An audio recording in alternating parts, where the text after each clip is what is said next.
I have learned something in my adult life that has really helped me out, and it is that things are normally more expensive than I anticipate. And if it's a larger expense, then that is even more true. So, for example, buying a house or going on a vacation with a family of 10, so on and so forth. I don't know if that's been your experience, but it seems like everything has hidden costs in it.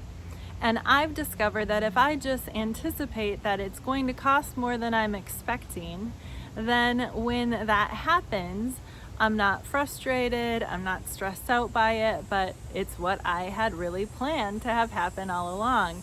And if it turns out that I'm wrong and it doesn't cost more, well then bonus. Then it actually is less of a sacrifice financially than I expected it to be. Win-win. Now, what does this have to do with homeschooling? I think the same is true in homeschooling. In fact, I think it's true in relationships. I think it's normally true in our careers. I think most things that are the big things in our life actually cost more than we recognize going into it. And if we adopt the attitude that that is going to be the case, it's amazing how the sacrifices required end up being something that you feel honored to get to do. They become a joy to you as opposed to a reluctant sacrifice that is demanded out of you just because the situation requires it. Now, when I'm talking about the investment and the sacrifice of homeschooling, I'm not talking primarily financially. That can be true as well, but I think it's a lot easier to get around the financial sacrifice than it is the other areas of your life that are going to require sacrifice if you're really going to not just survive, but thrive in your homeschooling season. I'm talking about your time, your affection, your dreams, your attention, being fully engaged. You know, I was for a period of my life on a swim team, and we used to have the saying, go big or go home. You know, like if you're going to be here, then actually commit. Do the sacrifice required in order to do this well. Go big or why be here at all, right? I think the same can be true of homeschooling. Now, it isn't that homeschooling is going to take up your entire life and leave you with no room for anything else. But it is going to require a significant amount of your attention. And if you will plan for that, and if you will embrace that, you're going to find great joy in it. Now, I don't know how many kids you have. I don't know if you have a job outside of homeschooling. I don't know any of your specifics. So I can't tell you how much of your life homeschooling is going to require. But I can tell you that if you do it wholeheartedly, and you fully embrace it and you gladly make the sacrifice required, or the sacrifices required in order to really embrace this role, you're going to find great joy in it. You're going to discover that your hearts grow in affection and connection with your kids. You're going to discover that there are so many fun things about being a homeschooling parent. But if you don't fully embrace the sacrifice of it, what's going to happen, and I can tell you this because I've had times in my life where this has been the case for me, what's going to happen is that you are going to be stressed out. It'll be easier to snap at your kids. Homeschooling will feel like a burden, not a joyful opportunity.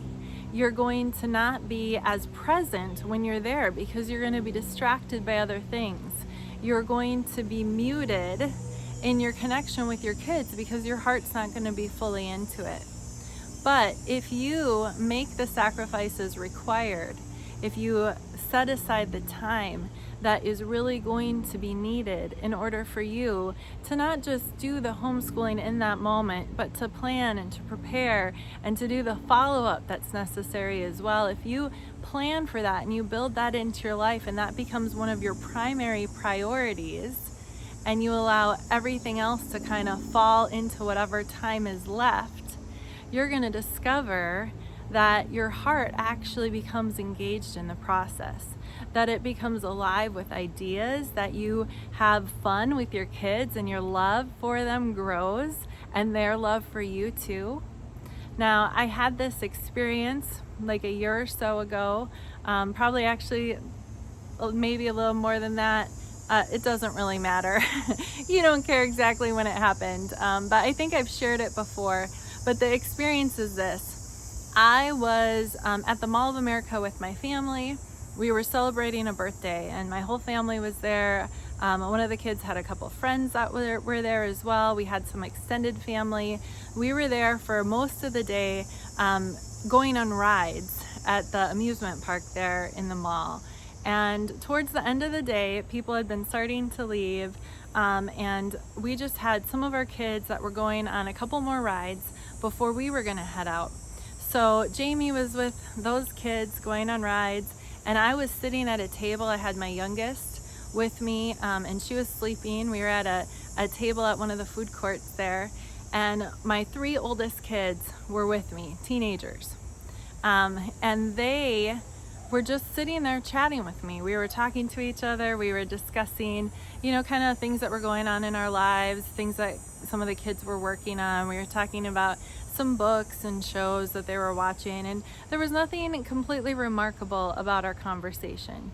But I had this realization as I sat there, like, these are the teenage years. These are the terrible teenage years that you hear about, except for they're really not terrible. They're wonderful. I like my kids. They like me.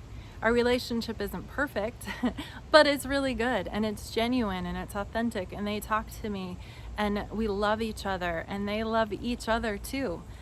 So they love me and their dad and we love them, but also they love one another, which is very important to me. We talk about what's going on in life. We have difficult conversations. We have fun conversations. We laugh together. And it was just a sweet realization that this is what made homeschooling for me worth it. Because my number one priority in homeschooling is my connection with my kids and our connection as a family. It's to protect those relationships and to really allow them to blossom and thrive. We have kids at a variety of ages, and so I know that before too long, as the older ones start to move out, that it will drastically affect the ability for a relationship to exist simply because we're all under the same roof. But my hope is, and my belief is, that we've created enough of a foundation in these years that these relationships will not just survive into the future because they're family, but that they will actually thrive. Now, I don't know what is the number one value for you homeschooling. I don't know what it is that's prompted this decision or this choice for you. I don't know if you're feeling excited about it or if you're feeling like you've been forced into it by circumstances that you wouldn't choose. But I do know that the more wholeheartedly you embrace it, the better the experience is going to be, and that the Lord is not unaware of your circumstances. He sees them. He is with you in them. Perhaps He even orchestrated them so that you would have this time. And maybe this time isn't something that's just a sacrifice, but maybe it's a gift to you. You may not completely see it now, but down the road there will be fruit from it, and you have the opportunity to make it be some of the sweetest fruit that you can imagine. But it's going to require investment. It's going to require embracing it. Now, that moment that I had didn't just make me go, haha, I've done good, I'm going to sit back now. But it was actually just an encouragement to me that the sacrifice that's required to continue this path is worth it. That I need to continue to invest in my older kids and my younger kids as well.